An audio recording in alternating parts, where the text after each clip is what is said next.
حسام حسن أعلن قائمة منتخب مصر. فيها مجموعة من العناصر الشابة بينضموا لأول مرة في بعض الغيابات.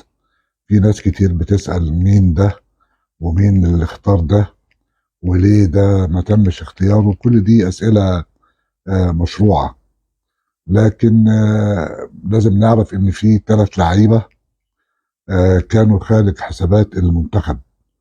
يعني لما جه حسام حسن يختار ما كانوش موجودين في الأسماء اللي هيختار بينها. لعيب عمل مشكلة، ف مش هينضم او ما انضمش. لعيب التاني جه في المعسكر التاني وقال لك انا عندي اصابة كده خفيفة.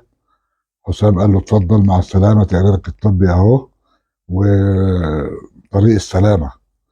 التالت جه برضه في المعسكر اللي بعديه، مش قادر، اتفضل خد تقريرك الطبي عشان يبقى شكلك حلو قدام الناس وما يتقالش ان انت يعني ما كانش عندك الاستعداد الكافي ان انت تلتزم مع المنتخب.